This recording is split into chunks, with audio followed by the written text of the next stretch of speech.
Assalamualaikum warahmatullahi wabarakatuh. Alhamdulillahirabbil alamin. Wassalatu wassalamu ala asyrafil anbiya'i wal mursalin sayyidina wa maulana Muhammadin nabiyyi ummi wa ala alihi wa sahbihi ajma'in. Pada kesempatan kali ini saya akan mempresentasikan materi tentang urgensi hadis dan definisi istilah-istilah dalam hadis. Pada mata kuliah Studi dan Teori Quran Hadis, dosen pengampu Dr. Masyan M.Maggi. Hal-hal yang akan saya presentasikan pada kesempatan kali ini yaitu tentang urgensi mempelajari hadis, kemudian pengertian dan istilah-istilah dalam hadis, yaitu hadis, sunnah, khabar, asar, bid'ah, dan hadis qudsi. Selanjutnya yang pertama kali akan kita bahas hari ini adalah urgensi mempelajari hadis. Tujuan dan urgensi ilmu hadis adalah untuk mengetahui dan menetapkan hadis-hadis yang dapat diterima sebagai dalil atau malah hadis itu ditolak. Dengan demikian, mempelajari ilmu hadis dirayah ini banyak sekali kegunaan yang kita peroleh. Antara lain, kita dapat mengetahui pertumbuhan dan perkembangan hadis dan ilmu hadis dari masa ke masa, sejak masa Nabi Muhammad SAW hingga masa saat ini. Ilmu hadis dirayah inilah yang selanjutnya kita kenal dengan ulumul hadis atau mustalahul hadis atau juga usulul hadis. Pengertian yang pertama yaitu tentang hadis. Hadis adalah semua yang dinisbahkan kepada Nabi Muhammad SAW, baik itu berupa perkataan, perbuatan, persetujuan, dan sifat baginda Nabi Muhammad SAW. Juga yang dinisbahkan kepada sahabat dan tabi'in. Jadi sumber hadis itu ada dari Nabi Muhammad SAW, ada dari sahabat, dan ada juga dari tabi'in. Hadis yang bersumber dari Rasulullah SAW disebut dengan hadis marfu, hadis yang bersumber dari sahabat disebut hadis mauquf, dan hadis yang bersumber dari tabi'in disebut dengan hadis maktub. Sinonim dari istilah-istilah hadis tadi. Ada yang membedakan antara hadis, sunnah, khabar, dan asar. Khabar adalah berita. Kebanyakan ulama menyamakan antara hadis dan khabar. Asar lebih diidentikan dengan apa yang diterima dari sahabat.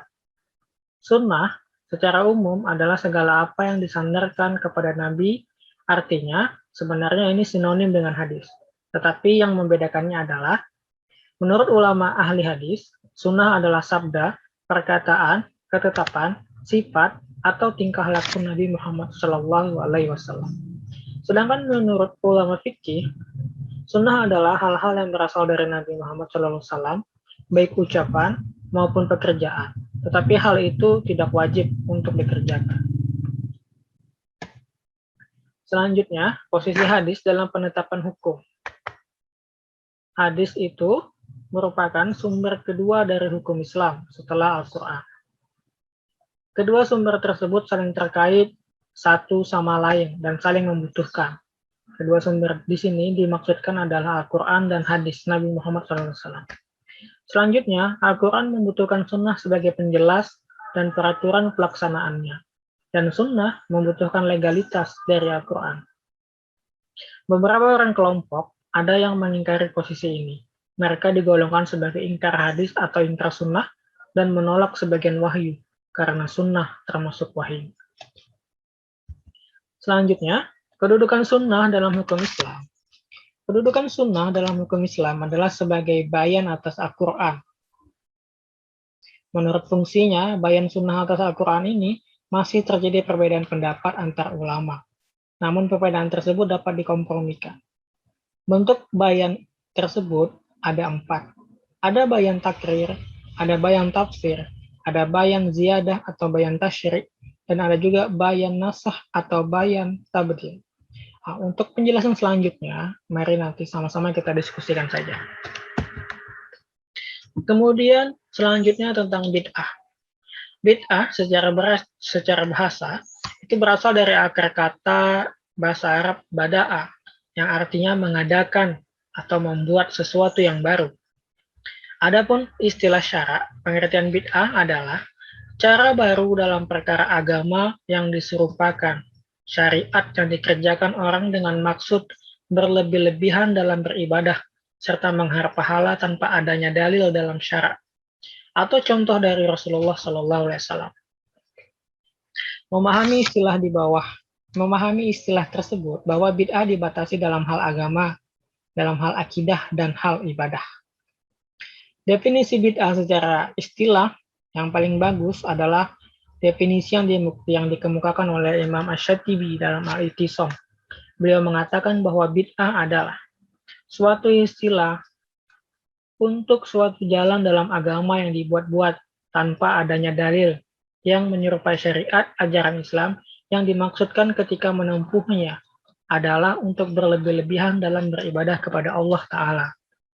Jadi apa yang dimaksud dari bid'ah yang telah kita baca ini? Bid'ah itu adalah sesuatu perkara baru yang tidak ada Rasulullah contohkan dengan tujuan mereka ingin melakukan secara berlebih-lebihan dalam beribadah kepada Allah Subhanahu wa taala, sedangkan dalilnya itu tidak ditemukan. Tetapi dalam perkembangan selanjutnya, ada ulama fikih membagi bid'ah menjadi bid'ah hasanah dan bid'ah dolalah. Penjelasan selanjutnya yaitu tentang pengertian hadis qudsi. Hadis qudsi, menurut Al-Jurjani, beliau mengatakan, hadis qudsi adalah hadis yang secara makna datang dari Allah, sementara redaksinya dari Nabi Muhammad SAW. Sehingga hadis qudsi adalah berita dari Allah kepada Nabi melalui ilham atau mimpi. Kemudian Nabi Muhammad SAW menyampaikan hal itu dengan ungkapan beliau sendiri. Untuk itu, Al-Quran lebih utama dibanding hadis qudsi, karena Allah juga menurunkan redaksinya. Sementara Al-Munawi memberikan pengertian, hadis qudsi adalah berita yang Allah sampaikan kepada Nabi Muhammad SAW secara makna dalam bentuk ilham atau mimpi. Kemudian Nabi SAW menyampaikan berita makna itu dengan redaksi beliau. Nah, dengan demikian, secara sederhana, hadis qudsi dapat kita pahami bahwa maknanya datang dari Allah Subhanahu wa taala, sedangkan redaksinya dari Nabi Muhammad SAW. Nah, terdapat banyak sekali perbedaan antara Al-Qur'an dan hadis qudsi. Salah satu di antaranya adalah ketika membaca Al-Qur'an kita mendapatkan pahala, sedangkan mendapat hadis qudsi tidak demikian. Nah, hanya singkat itu yang bisa saya sampaikan. Lebih dan kurang saya mohon maaf. Jika ada sesuatu yang masih perlu untuk penjelasan, mari sama-sama kita diskusikan. Terima kasih. Assalamualaikum warahmatullahi wabarakatuh.